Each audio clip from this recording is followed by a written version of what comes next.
What is up, guys? We're going to be talking about the difference between a CSS framework and a CSS preprocessor. So what is a framework?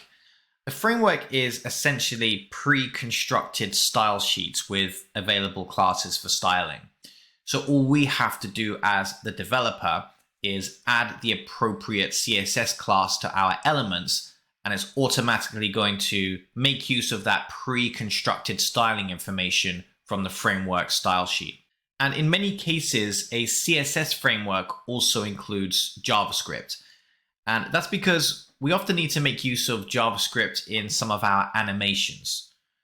We don't have the full range of possible options for animating a site without making use of JavaScript. So rather than rely on us to create the JavaScript for ourselves, CSS frameworks often include some type of JavaScript file to help with the various animations we need as part of our styling. Now, as of creating this content, the two most popular CSS frameworks, Tailwind and Bootstrap. And there's a difference between these two frameworks. It's good to just comment briefly on what the difference is. Tailwind is described as a utility-driven framework, whereas Bootstrap is more of a component-driven framework. So the idea here is that Bootstrap gives us complete components like form elements, buttons, drop-down boxes, modals, whereas Tailwind doesn't really do that. It gives us utilities for styling elements. So a simple example, Bootstrap has a class for creating a button, and we can add that to a HTML button, and we have a button that already has all of the styling you would want for a default button. Tailwind doesn't have that.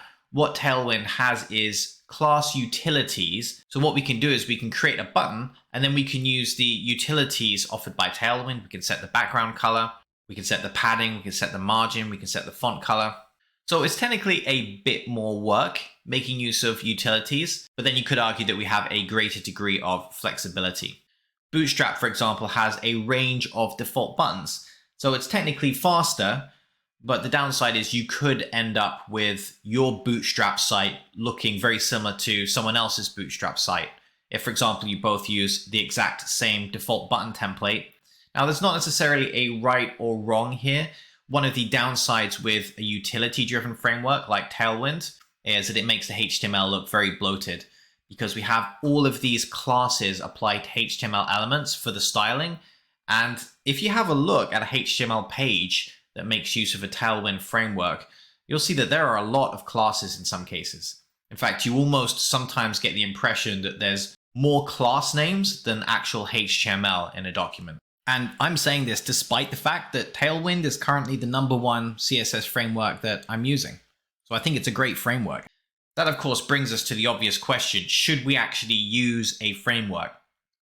And the objective here is not to say, yes, you should use a framework, or no, you should not use a framework. We're going to have to evaluate this on a case-by-case basis. It really depends on the type of project that we're working with, and also to some extent our current familiarity with CSS.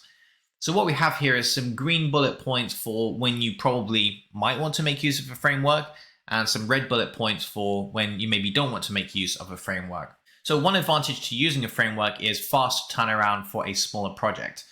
Imagine using something like Bootstrap, for example, with all of these pre-built components. We don't need to worry about styling buttons, styling forms. If we're happy with the default settings or the default components that the framework offers, maybe we could add some basic customization, but we can actually focus on the content of the site and deliver a site much faster rather than worrying too much about the styling, because that's taken care of to some extent by the framework. Another reason why we should make use of a framework is if we're already comfortable with vanilla CSS. So on the flip side here, if we are not comfortable with vanilla CSS, it might make sense to learn vanilla CSS first and default to using vanilla CSS in projects. And I speak from experience here. If you try and jump straight in at the framework level, it's like we're operating at a certain level of abstraction. In other words, we're learning to use the framework, but we're not necessarily learning about CSS, which is the core underlying technology. And the most important thing here is to be familiar with CSS. If we know how to write CSS, we can pretty much use any CSS framework. Whereas if we've just jumped in straight away by learning Bootstrap, which is what I did, I didn't know any CSS, I just tried to use Bootstrap straight away. Well, I got pretty good at using Bootstrap, but I wouldn't have been able to switch to another framework, and I wouldn't have felt comfortable writing vanilla CSS. So it's really important to prioritize learning CSS. So if you're not comfortable with CSS, then probably a framework is not for you just yet. We also want to think about the design and feel of our site. So we may find that the framework fits in very nicely with the theme that we want, but we also may find, especially with a component-driven framework, that we just don't like the components. They don't tie in with our vision for our overall theme, in which case it probably doesn't make sense to make use of that specific framework. Another very common CSS framework is Materialize. And like Bootstrap, many of the components have a very distinctive look. Now we can, of course, customize those components. We don't need to use the default components, but it reaches a point where if we're customizing those components too heavily, then it stops making sense that we're using the framework to begin with. So like Bootstrap, if we just use the default components with Materialize, we could end up with a site that looks similar in some regards to other sites that have made use of the same framework. And there's a little bit of a trade-off here because we don't necessarily want components that are completely different from other pages, because there's a whole user experience aspect to this. And users are used to using certain types of components. They're used to using radio buttons and text input, things like that. And if we provide some completely unique input for our user when they're using a form, they won't necessarily inherently understand how that form works. So we're looking for an interesting balance here between components that are familiar to the user on a subconscious level, but still offer an element of uniqueness, i.e. they're clearly a custom design. That's one of the ironies of using default Bootstrap buttons. They might look the same as other Bootstrap sites, but the user, being used to clicking on a lot of Bootstrap buttons, definitely recognizes that it's a button and they understand the functionality of that button. They've simply seen it so many times before. So we want a nice, unique design in many cases, but it depends on the project. Sometimes we don't care, right? If the site is mostly just about the content and it's not really a big deal if we're just using the default Bootstrap buttons and it looks like a whole bunch of other sites out there using those same Bootstrap buttons, maybe it's not a big problem. Whereas if we're going for a high-end feel to our site, for example, maybe there's lots of money being invested into the project, we're going to want something unique that ties in well with our branding.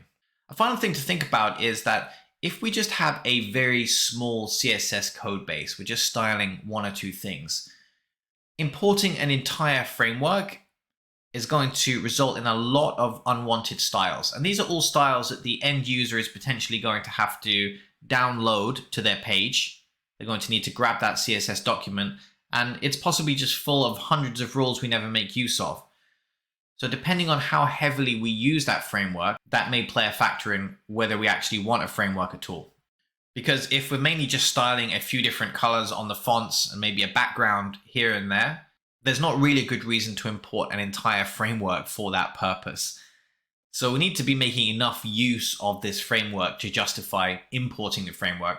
Although there are hybrid options, so there are ways of importing certain parts of a framework, but not importing the entire framework. So we could keep that in mind as well. It may just be that we want specific modules from a framework, but we don't want to import the entire framework if we're not going to be using 95% of that CSS styling. So what is the difference between a framework and a preprocessor? A preprocessor takes a different syntax of styling and transpiles it down into regular CSS. So two of the most common examples of this are less and Sass. So we write the code in less syntax or Sass syntax, which is fairly similar to CSS. If you know the basics of CSS, you'd probably be able to have a pretty good go at reading Sass syntax or less syntax. But the key difference is it has a number of extra features compared to regular CSS. So once we've finished writing our Sass or our less document, we then convert that code into vanilla CSS, and that process is referred to as transpiling. And just to give you a quick example of this, Sass used to be written in Ruby, it's now written in Dart, and less is written in JavaScript. So JavaScript takes that less document, and based on the syntax in that less document, it transpiles it down into a plain CSS document that can be used by the browser. So the idea here is the preprocessor adds features that make the code easier to read, write, and maintain. So the next obvious question, should I use a preprocessor? Once again, we have some reasons why you might use a preprocessor and reasons why you might not want to do that. So some of the key advantages are extra features like mix-ins, nested rules, variables, inheritance. So just to give an example of one of those, inheritance basically allows us to write classes. If you are familiar with object-oriented programming, you'll have an idea of what this means. We can have a class which we can then extend to create additional rules based on that class. So essentially it allows us to reuse our code more effectively. We don't need to repeat as many rules when making use of a preprocessor. So this helps us to see why a preprocessor is great for large projects. If you have a large code base, you have lots of styling, that's when it's going to make the most sense to make use of a preprocessor. But if you just have a very small project where you're just styling a few different things, it's probably going to be completely unnecessary to make use of a preprocessor. Besides, there's nothing that we can do with the preprocessor that we can't do with vanilla CSS, because keep in mind that ultimately this preprocessor code is going to transpile down into vanilla CSS anyway. So although we get extra features in terms of the way that the code is written, we don't get extra features in terms of styling options because everything is just based on vanilla CSS at the end of the day. Also, it's good to keep in mind that number one, there's going to be extra syntax to learn. So if we're just styling a few things, it might not be worth the time investment of actually learning to write Sass or Less. That's maybe going to take a few hours, and then we just end up styling a few things. That's just a wasted period of time that we could have used as part of our development for the site. Also, we need to set up the transpile flow. So we have our Less or our Sass document. We need to set up the workflow so that that document becomes a plain CSS document. And we can make use of utilities such as Webpack, for example, but there's some technical skill required to get everything set up.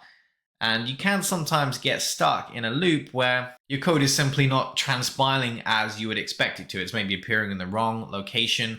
So you have to keep in mind that there's going to be potentially some time lost, unless you're already very good at this. If it's your first time using something like Webpack, for example, then there could be time investment here in making sure everything's set up correctly.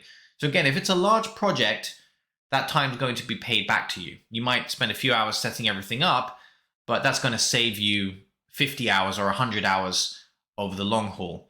Whereas if you're just styling 3 or 4 different things and you spend 3 or 4 hours setting up the transpiler because you're running into issues, well, that hasn't really been a good time investment in the long run. So I'd say the overall takeaway here is if it's a very large project, have a look at a preprocessor like Sass or Less.